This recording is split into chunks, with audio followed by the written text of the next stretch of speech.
Hello friends, जो हम Lucent GK complete cover कर रहे हैं उसका पार्ट 2 है संविधान का। इसमें आज हम देखेंगे 1858 का भारत शासन अधिनियम। अब इसके बाद जितने भी अधिनियम आते हैं वो या तो भारत शासन अधिनियम आते हैं या तो भारत परिषद अधिनियम आते हैं। अब भारत परिषद अधिनियम तो भारत की जो परिषद है उसमें यदि कोई चेंजेस करने के लिए आते तो उसे भारत परिषद अधिनियम कहते हैं, और भारत में शासन करने के लिए आते तो उसे भारत शासन अधिनियम कहते हैं। 1858 के भारत शासन अधिनियम आने का कारण था 1857 में जो थी वो क्रांति हो चुकी थी। भारत में क्रांति होने के कारण ब्रिटेन की सरकार को लगा कहीं सत्ता हमारे हाथों से निकल ना जाए, इसीलिए उन्होंने सोचा कि कंपनी से अब शासन वहाँ की संसद को अपने हाथों में ले लेना चाहिए। इसके लिए 1858 का भारत शासन अधिनियम लाया। अब इसके हम कुछ प्रावधान देखते हैं। भारत का शासन कंपनी से लेकर किसके हाथों में चला गया? ब्रिटेन क्राउन के हाथों में दे दिया गया। अब भारत में मंत्री पद, भारत में नहीं, ये मंत्री पद एक बनाया गया था जो कि इंग्लैंड में बनाया गया था, गृह सरकार बोलते थे इसे, मंत्री पद था। इसके बाद में 15 सदस्यों की एक परिषद का सृजन किया गया था, ये भी इंग्लैंड में थे। इसमें जो परिषद थी इसमें 8 सदस्य किसके थे? 8 सदस्य ब्रिटेन की सरकार के थे और 7 सदस्य बोर्ड ऑफ कंट्रोल डायरेक्टर्स जो थे उसके थे। भारतीय मामलों पर ब्रिटिश संसद का सीधा नियंत्रण स्थापित हो गया। अब कंपनी का काम यहाँ पे सिर्फ शासन करना रह गया था, इसके अलावा कुछ भी नहीं। अब इसमें हमें ये देखना है कि भारत में क्या चेंजेस किए गए। तो भारत में जो मुगल सम्राट का पद होता था उस पद को क्या कर दिया गया है? समाप्त कर दिया गया है। इसके बाद इस अधिनियम के द्वारा देखिए कंपनी पर शासन कौन कौन कर रहा था? बोर्ड ऑफ डायरेक्टर्स कर रहे थे और बोर्ड ऑफ कंट्रोलर्स कर रहे थे, तो इनको भी समाप्त कर दिया गया। इसके बाद शासन संचालन के लिए ब्रिटिश मंत्रिमंडल में एक सदस्य के रूप में भारत के राज्य सचिव की नियुक्ति की गई। ये भारत का राज्य सचिव जो थे ये भी कहाँ पर थे? ये भी इंग्लैंड में थे। इसको गृह सरकार बोला गया है। भारत मंत्री पद, भारत के राज्य सचिव, और इससे पहले जो हमने देखा है 15 सदस्यों की भारत परिषद। भारत राज्य सचिव अपने कार्यों के लिए ब्रिटिश संसद के प्रति उत्तरदायी थे। जो ये भारत के राज्य सचिव थे ये किसके प्रति उत्तरदायी थे? ये ब्रिटिश संसद के प्रति। अंतिम शक्ति भारत के राज्य सचिव के ही हाथों में थी, मतलब कोई भी मामला होगा उसका जो अंतिम निर्णय लेगा वो कौन लेगा? वो भारत के राज्य सचिव लेंगे, जो कि कहाँ पर थे? इंग्लैंड में थे। इसमें देखना है हमें और क्या चेंजेस किए गए। भारत के गवर्नर जनरल का नाम बदलकर वायसराय क्या कर दिया गया? वायसराय कर दिया गया।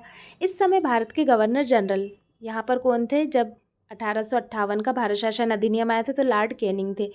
यही भारत के अंतिम गवर्नर जनरल बने और भारत के प्रथम वायसराय भी बने। इसके बाद अगला जो अधिनियम आता है वो आता है 1861 का भारत परिषद अधिनियम। अब इसे भारत परिषद क्यों कहा जा रहा है? क्योंकि जो 15 सदस्यों की जो परिषद बनाई थी, या तो भारत की परिषद या तो फिर भारत में जो कार्यकारिणी परिषद है, गवर्नर जनरल और उसके सदस्यों की जो परिषद है, उनमें जो चेंजेस करने के लिए जो भी अधिनियम आते हैं उन्हें भारत परिषद अधिनियम कहा जाता है। अब इसमें क्या किया गया? गवर्नर जनरल की कार्यकारिणी परिषद का विस्तार किया गया। गवर्नर जनरल की कार्यकारिणी का क्या किया गया? विस्तार किया गया।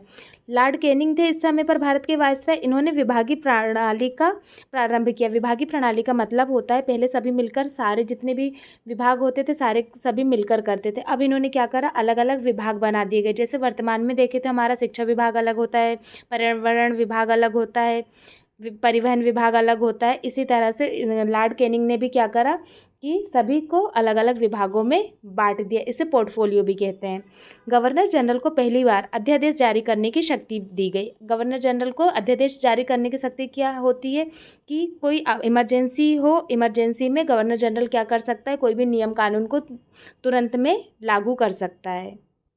अब हम नेक्स्ट देखेंगे, गवर्नर जनरल को बंगाल, उत्तर पश्चिमी सीमा प्रांत और पंजाब में विधान परिषद स्थापित करने की शक्ति प्रदान की गई। विधान परिषद बनाना कहाँ कहाँ पर?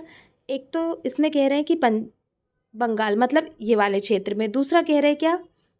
पंजाब, पंजाब मतलब यहाँ पर आधा पंजाब जो है वो पाकिस्तान में है। इसके बाद उत्तर पश्चिमी सीमा प्रांत, तो ये जो है उत्तर पश्चिमी सीमा प्रांत ये है पाकिस्तान का हिस्सा है। उस समय पर तो अखंड भारत था, तो पूरा की पूरा भारत एक ही था।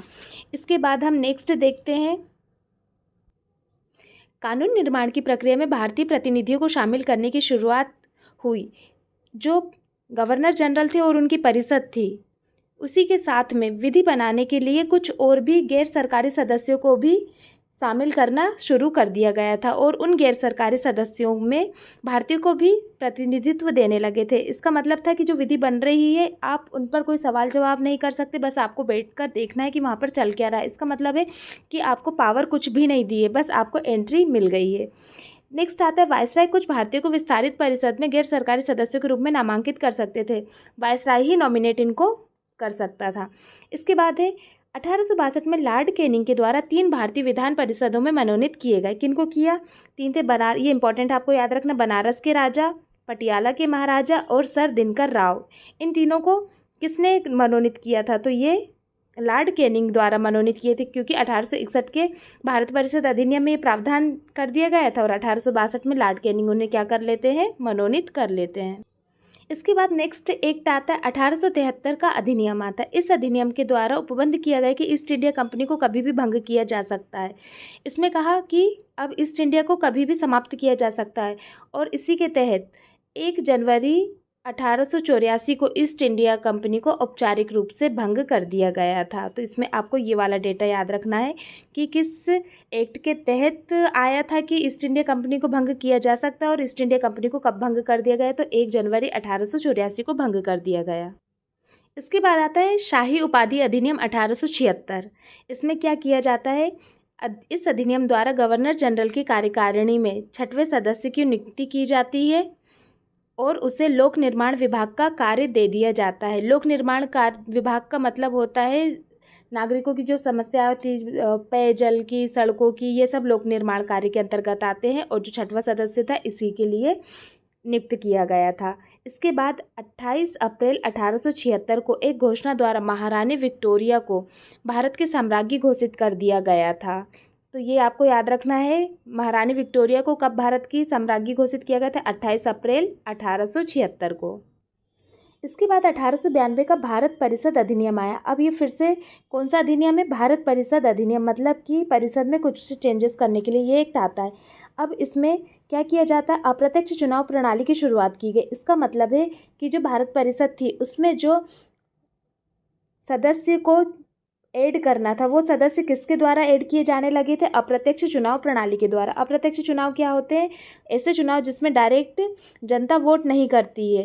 जैसे हम समझे तो जैसे पीएम है, प्रधानमंत्री के लिए जनता डायरेक्ट वोट नहीं करती है। जनता किसके लिए वोट करती है? वो सांसदों के लिए वोट करती है और सांसद जाकर किसे चुनते हैं? वो प्रधानमंत्री को चुनते हैं।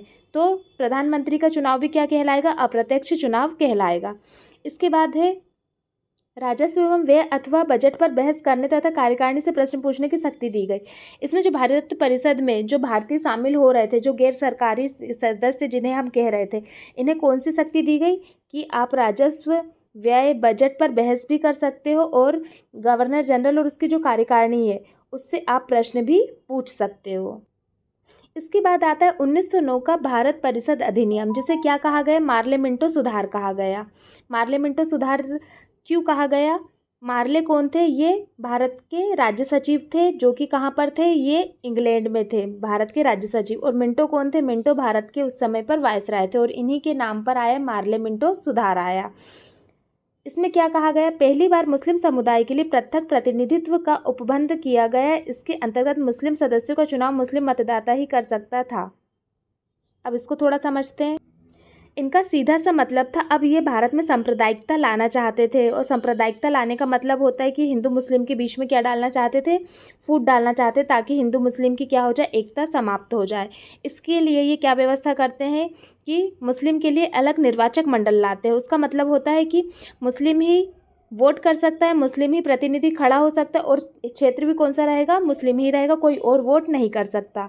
इसके बाद सांप्रदायिकता को वैधानिकता प्रदान की गई। इसी के द्वारा जो सांप्रदायिकता है उसे क्या प्रदान कर दी गई? वैधानिकता।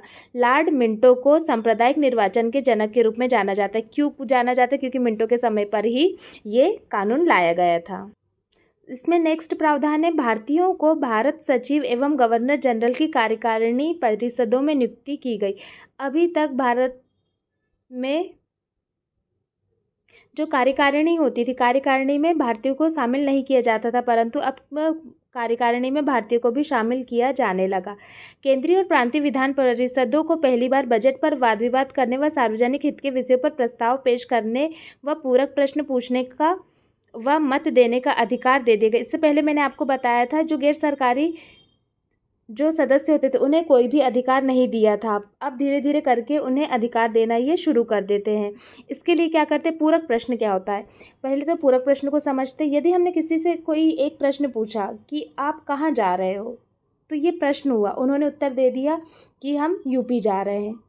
अब यदि हम दोबारा पूछते हैं कि यूपी में आप कहाँ जा रहे हो, तो ये हमारा पूरक प्रश्न कहलाएगा। मतलब प्रश्न पूछने के बाद फिर से प्रश्न पूछना, वो क्या कहलाता है, पूरक प्रश्न कहलाता है। तो पूरक प्रश्न पूछने की भी का भी अधिकार दे दिया गया था और मत देने का भी अधिकार दे दिया गया था। इसमें देखेंगे प्रांतीय विधान परिषदों में सदस्यों की संख्या में वृद्धि, यहाँ पर मिस्टेक है, सदस्यों की संख्या में क्या की गई, वृद्धि की गई। इसके बाद सत्येंद्र प्रसाद सिन्हा वायसराय की कार्यपालिका या उनकी जो कार्यकारिणी परिषद थी उसमें प्रथम भारतीय सदस्य बने, उन्हें विधि सदस्य बनाया गया। उन्हें क्या बनाया गया, उसमें विधि सदस्य बनाया गया। इस अधिनियम के तहत presidency, corporation, chambers of commerce, विश्वविद्यालय और जमींदारों के लिए भी अलग ही प्रतिनिधित्व का प्रावधान कर दिया गया था। 1909 में लॉर्ड मार्ले इंग्लैंड में भारत के राज्य सचिव थे और लॉर्ड मिंटो भारत के वायसराय थे। ये मैं आपको पहले ही बता चुकी हूँ। भारत में ब्रिटेन के सभी संवैधानिक प्रयोगों में से सबसे कम समय तक चलने वाला अधिनियम 1909 का भारत परिषद अधिनियम ही था। वीडियो अच्छा लगा हो तो वीडियो को लाइक करें और चैनल को सब्सक्राइब करें। भारतीय संविधान के विकास का जो संक्षिप्त इतिहास है इसका एक 3rd पार्ट आएगा जिसमें ये पूरा कंप्लीट कर दिया जाएगा।